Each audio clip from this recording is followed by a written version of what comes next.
Stop all the clocks. Switch off the fucking phones. Silence the barking dogs of daily life. My only father has gone home. He was so magnificently human. Craig Anthony Bryant. Craig Anthony Bryant. So I will not dishonour his name by lying and denying his humanity, his unique and magnificent brand of insanity. He was a wroth and randy man, this human that we have lost.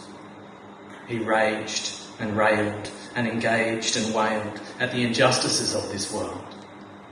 The wars he veteraned and that he earned his letters in were not the wars we praise on Anzac days.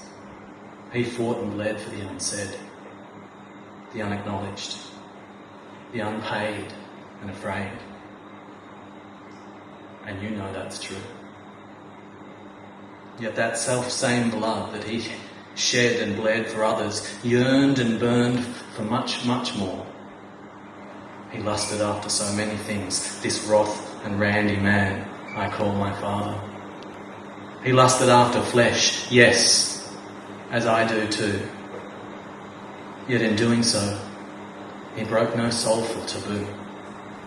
The flesh of this world is what turned his gaze, is what set his soul ablaze. He lusted after life, for all its knowledge, its truth and its beauty, in all its forms and all its faces, all its shores and all its places. Yet there was sorrow in his veins, sorrow that ran salted and silent. And that sorrow was his, and he was it, and it was fiercely private. The sadness in his eyes betimes was born upon the winds of yearning lament, upon the smothered coals of soul's dreams unmet and rent. He yearned to sail beyond the shores of life's drudgery and all its norms. And now he has. The loneliness, the terrible sweet loneliness within the secret chambers of his heart fed the cold fires that he had nursed since his father's heart had failed to start when he was but a tender child. God help him. He was not yet even 9. Such pain and rage is not easily reconciled. And yet, it was this self-same loneliness of soul, the dark and private melancholic bride his father bequeathed to him when he died, that gave him an ear for the music of the spheres.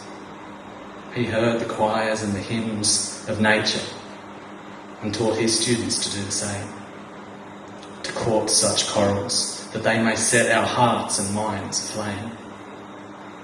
He heard it in goose song, he heard it in mothwing, and most of all he heard it in the ocean's rhythmic call. Yet he heard the music in it all, but spoke of it rarely, or not at all. We who knew him many, we who knew him well, we lucky many, we will never let it be said, however, that he was blind or mute or dumb to the music of humanity, for that was far from his brand of insanity. He loved the poetry of real human lives, the harmonies that may only be discerned when going through our memories and our deepest, darkest archives. Archives of our messiness and our magnificence at once. And that is why he fell in love with strangers, with an ease like few I've met. The busker on the corner, the hitcher in the rain, the waiter in the cafe, and the refugee in pain. He listened to them all, and then wrote letters on their behalf with all the eloquence of his impassioned heart.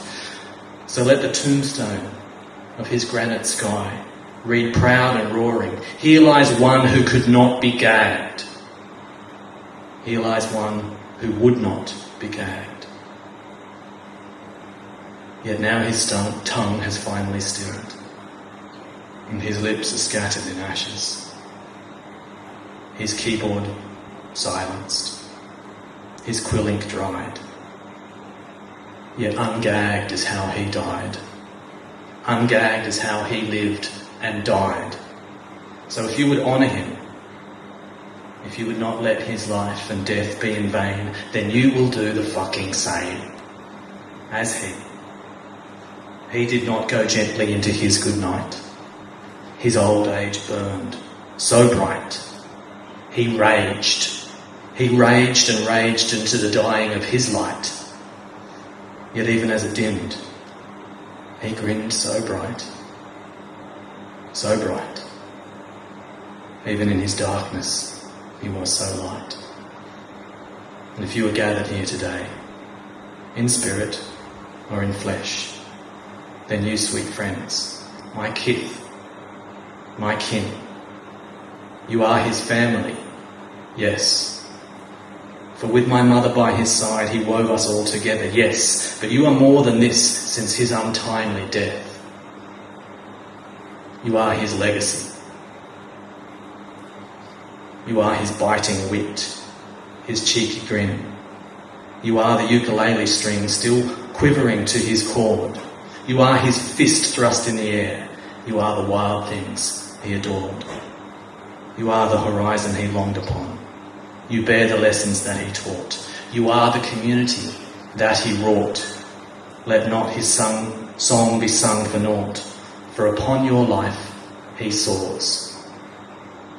So as a son, bereft and robbed, swear this with me now.